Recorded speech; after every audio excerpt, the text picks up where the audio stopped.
धैर्य IAS YouTube channel में आप लोगों का स्वागत है। और आज हम लोग बात करेंगे इजराइल पैलेस्टीन कॉन्फ्लिक्ट के बारे में। हम लोग जानेंगे कि आखिर इस मुद्दे की सच्चाई क्या है, इस लड़ाई की सच्चाई क्या है, ये ज़मीन आखिर है किसकी, इजराइल की है, पैलेस्टीन की है, आखिर मेन जो है इशू क्या है। बहुत लोगों की बातें यहाँ पे हैं, पूरा वर्ल्ड इस पे सोच रहा है। आइए इस मुद्दे से हम लोग पर्दा उठाते हैं और रियलिटी जानते हैं।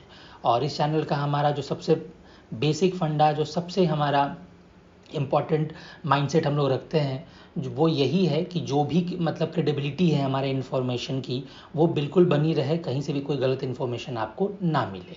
और आगे बढ़ते हैं, चलिए सबसे पहले हम लोग पता करते हैं कि ज्यूज़ है कौन। ज्यूज़ जो हैं वो इज़राइलाइट और हिब्रूज़, ये यहाँ से इन लोगों की उत्पत्ति हुई, ओरिजिनेट हुए ये लोग। और ये जो इज़राइलाइट और हिब्रू है, ये जो हैं ये इज़राइल और जूडा दो किंगडम्स थे, जो कि उस मिडिल ईस्ट वाले एरिया में पाए जाते थे पहले, ठीक है।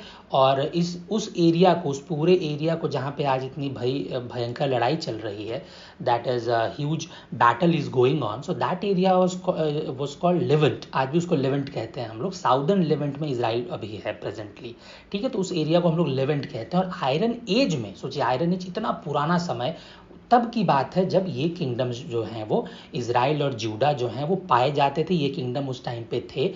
इस किंगडम में रहते थे इज़राइलाइट्स और हिब्रूज, और यहीं इज़राइलाइट्स और हिब्रूज से ज्यूज जो है वो पैदा हुए, ठीक है। तो आप समझिए कि ज्यूज कितना पुराना है। तो कभी भी अगर कोई प्रोपागेंडा फैलाता है, कोई ये कहता है नहीं नहीं ये ज़मीन पैलेस्टीन की है, ये ज़मीन इसकी है, उसकी है, ये ज़मीन इजरायली तो वहाँ थे नहीं, ज्यूज तो वहाँ थे नहीं, बिल्कुल गलत।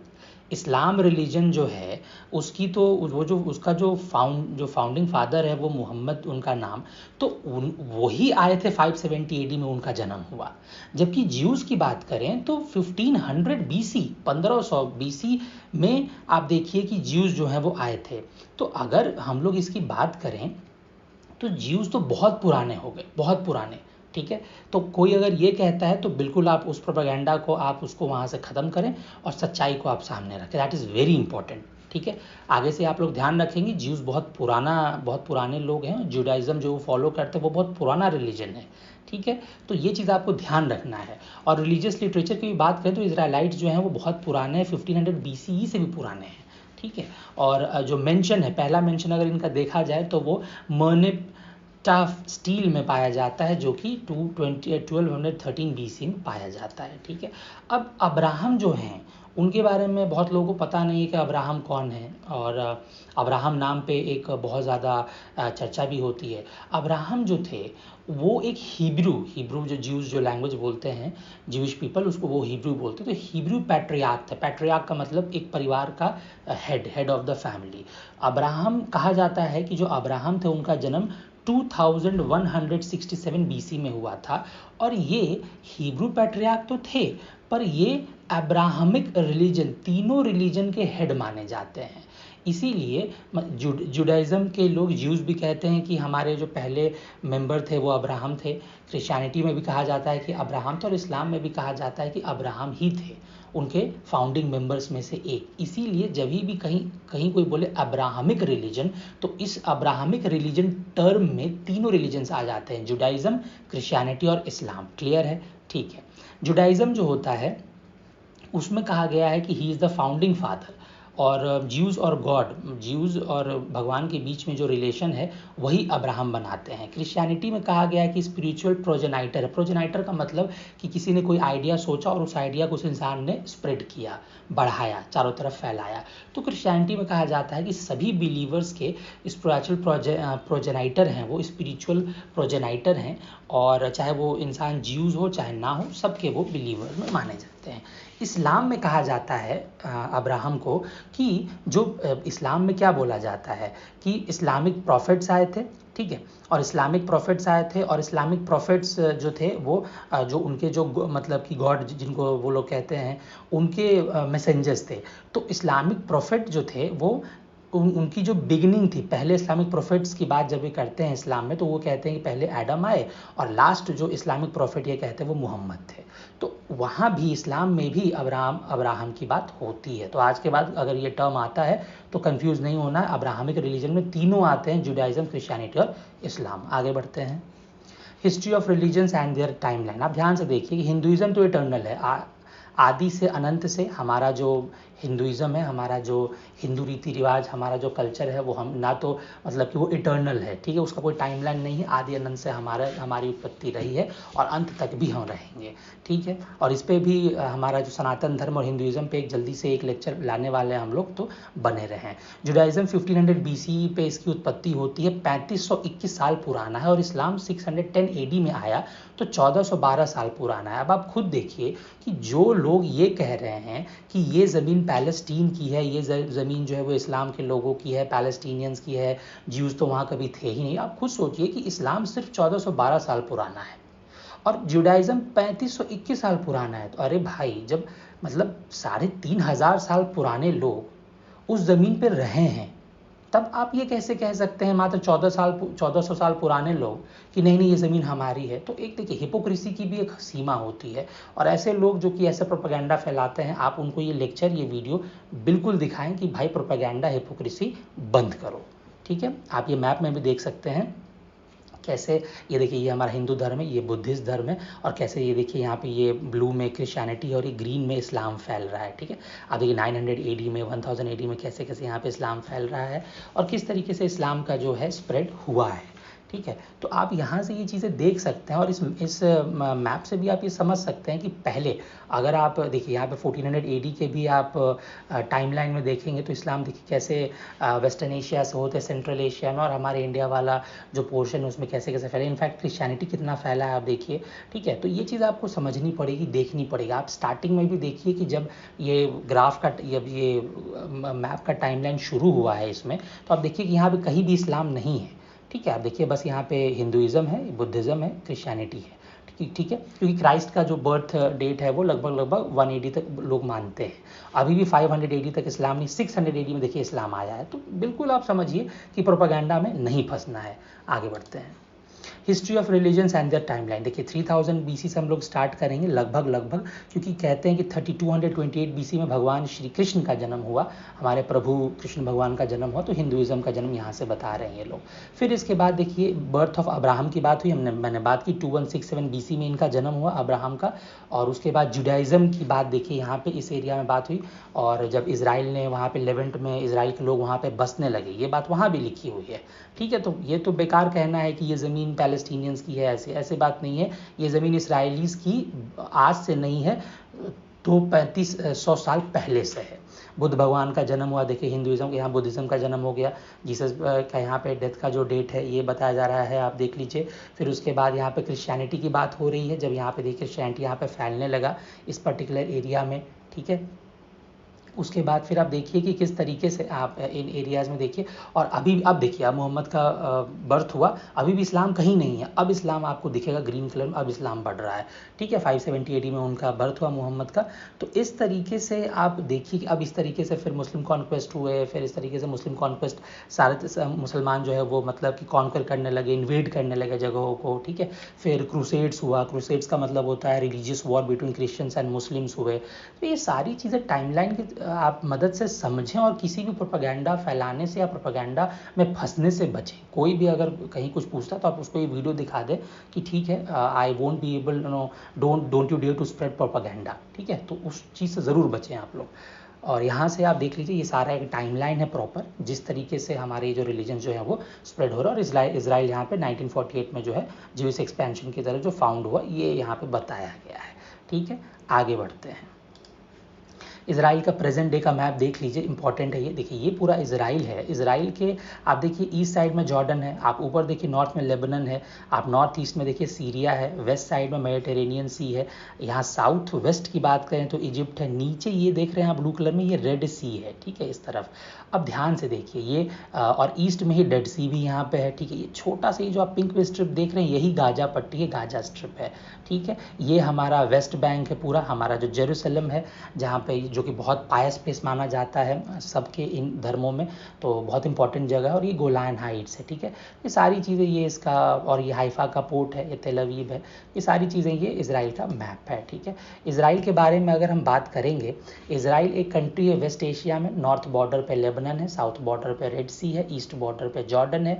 पैलेस्टीनियन टेरिटरी जो है वेस्ट बैंक भी ईस्ट बॉर्डर पे ही है, और वेस्ट बॉर्डर पे मेडिटेरेनियन सी है, नॉर्थ ईस्ट बॉर्डर पे सीरिया है, साउथ वेस्ट बॉर्डर पे इजिप्ट है, और साउथ वेस्ट बॉर्डर पे ही पैलेस्टीनियन टेरिटरी गाजा स्ट्रिप भी है। तेल अवीव इकोनॉमिक और टेक्नोलॉजिकल सेंटर है, और जो कैपिटल कहा गया है इजराइल का वो है जेरूसलम, ठीक है। क्लियर हुआ आप लोगों को, ये इजराइल का मैप है। चलिए, इजराइल अब मिडिल ईस्ट कंट्रीज़ के बीच में इजराइल कहाँ है, ये देखिए छोटी सी जो आप देख रहे हैं ये ऑरेंज कलर में, यही इजराइल है सिर्फ। यहाँ सऊदी अरेबिया है, यहाँ पर्शियन गल्फ है, यहाँ ईरान है, इराक है, सीरिया है, टर्की है, ब्लैक सी है, मेडिटेरेनियन सी है, इजिप्ट है, सूडान है, रेड सी, देखिए बताया था मैंने रेड सी, इजराइल के बगल में जॉर्डन है, ऊपर लेबनान है। ये सारा मैप आप समझ लीजिए, ठीक है, इंपॉर्टेंट है। और इस तरफ से आप देख लीजिए तो यहाँ जॉर्जिया, आर्मेनिया, अजरबैजान, कैस्पियन सी, और इधर से आप देखिए तो अफगानिस्तान, इधर से फिर इंडिया आ जाएगा, ठीक है। क्लियर है। चलिए, अब who is the real owner of the land, आखिर ये जो जिस ज़मीन के लिए लड़ाई हो रही है ये उसका असली मालिक है कौन। मैंने पहले भी बताया कि इजराइल जो है वो साउदर्न लेवेंट में है। साउदर्न लेवेंट एक जोग्राफिकल रीजन है जो कि आज का इजराइल है, पैलेस्टीन है और जॉर्डन है। 1000 BC, सोचिए 1000 BC, मतलब लगभग 3000 साल पहले की बात में हम लोग बता रहे हैं, जब इजराइलाइट किंगडम्स हुआ करते थे, इजराइल और जूडा, दो किंगडम्स थे, ठीक है। और मतलब कि ये पहले हुआ करते थे, लेकिन इनको न्यू एसरियन और बेबीलोनियन एम्पायर्स ने हरा दिया, ठीक है। इसके बाद क्या हुआ कि 200 BC में हास्मोनियन किंगडम बना, लेकिन रोम ने उसको 100 BC में हरा दिया। 700 AD में मुस्लिम्स आए, मुस्लिम्स बढ़ने लगे, और मुस्लिम के कॉन्क्वेस्ट में मुस्लिमों ने जो लेवेंट जो एरिया, जो इजराइल का एरिया है, प्रेजेंट एरिया, उस पर कब्जा कर लिया, ठीक है, और कैलिफेट रूल वहाँ पे लगा दिया। 13वीं सेंचुरी में ममलूक्स आए, और उसके बाद 16वीं सेंचुरी में जो है वो ऑटोमन एम्पायर आया।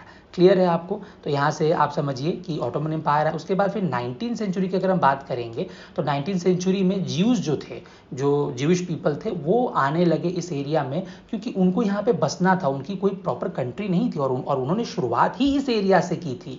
तो डेफिनेटली उनका ये हक बनता है भाई कि जहाँ से वो शुरुआत, उनका जो ऑरिजिन है, बर्थ प्लेस है, वो वहीं अपनी कंट्री को, अपने देश को, अपने नेशन को बनाएंगे। इसीलिए वो जियोनिस्ट मूवमेंट के तहत वो आके बसने लगे।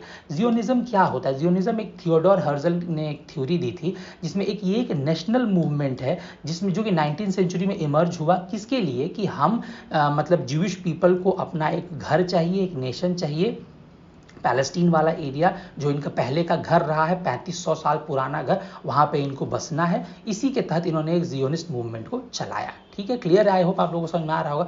ऑटोमन एम्पायर की बात अभी हम करेंगे। ऑटोमन एम्पायर देखिए कैसे 1670 to 1683 ये सब ऑटोमन एम्पायर चल रहा है, और 1920 के अराउंड ऑटोमन एम्पायर को जो है ब्रिटिश ने हरा दिया। ये देखिए यहाँ पे टाइमलाइन चल रहा है, देखिए जब 1920 यहाँ पे आएगा तो ये देखिए, ये इजराइल का प्लेस है, ये देखिए यहाँ पे, और इजराइल यहाँ से हट गया और ऑटोमन एम्पायर पे ब्रिटिश ने अपना कब्जा कर लिया, ठीक है। आपको एक बार फिर से मैं दिखाता हूँ कि देखिए ये वाला जो पोर्शन है ना, ये इजराइल का पोर्शन है, इस पे ऑटोमन एम्पायर ने अपना कब्जा जमा के रखा था। लेकिन आप देखिए जब यहाँ पे टाइमलाइन 1900 आएगा, यहाँ पे 1900 टाइमलाइन आएगा, तो ऑटोमन एम्पायर यहाँ से ब्रिटिशर्स इनसे छीन लेंगे इस एरिया को, ठीक है। तो ये आप समझ रहे हैं, आगे बढ़िए। तो सिचुएशन क्या हुआ 1901 से, क्या हुआ कि फर्स्ट वर्ल्ड वॉर जब मतलब कि चल रहा था, तो अरब अपराइजिंग भी चल रही थी ऑटोमन एम्पायर के अगेंस्ट में, ठीक है। अरब जो बोल रहे थे कि ऑटोमन रूल हटना चाहिए, ऑटोमन टर्क्स को उन्होंने भगा दिया, लेवेंट से भगा दिया। ब्रिटिश, एक बात समझ जाइए कि कभी भी मतलब कि आज़ादी जब भी आप देखिए कि कोई भी टिल 1947 कहीं भी अगर कोई प्रॉब्लम है तो उसमें ब्रिटिशर्स का हाथ ना हो, ऐसा हो नहीं सकता है। ब्रिटिशर्स डायरेक्टली और इनडायरेक्टली रिस्पॉन्सिबल है हर एक प्रॉब्लम्स के लिए जो कि इस पूरे प्लैनेट पे उठा है, एरिया को लेके, टेरिटरी को लेके। यहाँ भी वही हुआ है। आप देखिए ब्रिटिश ने क्या कहा था कि ठीक है, आप अरब्स को, ब्रिटिश ने बोला कि ऑटोमन रूल को भगा दो, जब तुम भगा दोगे तो हम मैकमहन हुसैन कॉरेस्पॉन्डेंस को हम अग्री कर जाएंगे और हम आपको वो एरिया, अरब इंडिपेंडेंस हम स्वीकार कर लेंगे। लेकिन जब अरब्स ने जब भगा दिया ऑटोमन को वहाँ से, उस एरिया से, तो ब्रिटिशर्स ने ये बात नहीं मानी, और उन्होंने क्या किया कि ब्रिटिशर्स ने खुद में और फ्रांस में उस पूरे एरिया को डिवाइड कर लिया साइकिस-पीको अग्रीमेंट के तहत। साइकिस-पीको अग्रीमेंट के तहत उन्होंने खुद में इस एरिया को क्या कर लिया, बांट लिया, ठीक है। और अरब्स ने कहा कि तुम लोगों ने हमें धोखा दे दिया, ठीक है। अब इसके बाद क्या हुआ कि इसके बाद ये हुआ कि और बैलफोर डिक्लेरेशन एक अलग मतलब की सिरदर्दी बनी हुई थी, क्योंकि बैलफोर डिक्लेरेशन ऑफ 1917 ये कहता था, ब्रिटेन ने ये बोला था कि हम युद्ध के बाद, फर्स्ट वर्ल्ड वॉर के बाद हम पूरा सपोर्ट करते हैं कि ज्यूइश का, कि हम पैलेस्टीन वाले एरिया में ज्यूज को एक अपना घर बना के देंगे। तो बैलफोर डिक्लेरेशन ऑफ 1917 ये कह रहा था। उधर ब्रिटेन और फ्रांस ने उस पूरे ज़मीन को आधा आधा बांट लिया था, ठीक है। तो आप सोचिए कितना इन लोगों ने मतलब कि हद मचा के रखी हुई है, हर जगह प्रॉब्लम। जब वॉर खत्म हुआ तो ब्रिटिश और फ्रेंच ने वो एरियाज को डिवाइड कर लिया। अब ब्रिटेन ने क्या किया कि उस पर्टिकुलर एरिया को एडमिनिस्टर करने के लिए, चलाने के लिए लेजिटिमेट मतलब कि अपने सारे ग्राउंड्स अप्रूवल्स भी ले लिए लीग ऑफ नेशन से, ठीक है। लीग ऑफ नेशन से उन्होंने अप्रूवल भी ले लिया। और जो मैंडेट पीरियड था जो कि चला 1922 से 1947 तक, ब्रिटिश के अंडर में सारे एरियाज आए थे, उसमें क्या हुआ कि ज्यूज जो थे वो बेचारे जहाँ जहाँ होलोकॉस्ट भी हुआ, जर्मनी में उनको ऐसे मारा गया, सताया गया, वो लोग आके उस एरिया में अपना जो है वो आते गए, क्योंकि उन्हें अपना घर चाहिए था। और इसी बीच में नेशनलिस्ट मूवमेंट भी बढ़ते जा रहे थे। ज्यूज अपने तरीके से कर रहे थे, अरब अपने तरीके से कर रहे थे, और अरब रिवोल्ट भी हुआ पैलेस्टीन में 1936-39 में। यूनाइटेड नेशन जो है पार्टीशन प्लान लेके आया कि पैलेस्टीन को हम इस तरीके से डिवाइड करेंगे कि हम ज्यूइश को भी मतलब कि कंट्री दे देंगे और अरब स्टेट भी बना देंगे। नवंबर 1947 में ये प्लान जो है वो आया, ठीक है। यूएन पार्टीशन प्लान आप यहाँ पे देख सकते हैं कि कैसे, यहाँ पे ये देखिए ये सीरिया है, आप यहाँ पे देखिए ये पूरा पैलेस्टीन का जो भी मतलब कि टेरिटोरियल एरिया जो होता है, जहाँ पे ज्यूज का ये 3500 साल पुराना घर था, उस पूरे एरिया को देखिए, येलो में अरब को पूरा मिल जाएगा और ऑरेंज कलर में ज्यूज को ये सब कुछ यहाँ पे मिल जाएगा, ठीक है। ये इजिप्ट है, इधर जॉर्डन है, ये डेड सी है, और ये सारा एरिया यहाँ पे इन लोगों को मिल जाएगा, ठीक है। ज्यूज को ये सब मिलेगा। 1947-1949 पैलेस्टीनियन वॉर जो है उसके बाद वो एंड हुआ, और टेरिटोरियल लैंड एरिया जो है वो being divided among the state of Israel. Israel को एक एरिया मिला, फिर हैशमाइट किंगडम ऑफ जॉर्डन को मिला, which annex territory on the West Bank of Jordan river, और इजिप्ट को भी। तो मतलब 1947-49 पैलेस्टीनियन वॉर के बाद जो एरिया है, टेरिटोरियल एरिया, वो 3 पार्ट में डिवाइड हो गया। पहले तो वो इजराइल को भी मिला, उसके बाद फिर जॉर्डन को मिला, और उसके बाद फिर इजिप्ट को मिला। इजिप्ट को जब ये मिला तो इजिप्ट ने क्या किया कि इसको यहाँ पे इजिप्ट ने एक एस्टैब्लिश किया all Palestine protectorate in the Gaza strip. तो गाजा स्ट्रिप वाला एरिया जो है वो इजिप्ट के अंदर आ गया, कि इजिप्ट उसको अब मतलब कि कंट्रोल कर रहा था, तो वहाँ पे उसने ऑल पैलेस्टीन प्रोटेक्टोरेट जो है वो बना दिया। ये पूरी कहानी अभी तक की है, जो कि मैंने इन स्लाइड्स के थ्रू आपको समझाने की कोशिश की है, और आगे भी ये चैप्टर 1 है इससे इजराइल पैलेस्टीन कॉन्फ्लिक्ट का। हम आगे भी सारे कॉन्फ्लिक्ट्स के सारे भी जो छोटे छोटे बड़े बड़े मुद्दे हैं उसको डिकोड करते रहेंगे, रियलिटी को आपके सामने लाएंगे, बिना किसी प्रोपेगेंडा के, बिना किसी हिपोक्रेसी के, ठीक है। क्योंकि जो रियलिटी है वो सबके सामने आनी चाहिए, ठीक है। और उसके बाद और जो भी अपडेट है इस वॉर के रिगार्डिंग, करंट अफेयर्स और भी दिन दुनिया की सारी बातें सब हमारे चैनल पे आपको मिलेंगी। And I hope you would have like this video, and और मिलते हैं नेक्स्ट वीडियो लेक्चर में। चैनल अगर ये कंटेंट अच्छा लगा हो तो चैनल को लाइक शेयर सब्सक्राइब जरूर करें। टिल देन, जय हिंद, जय भारत।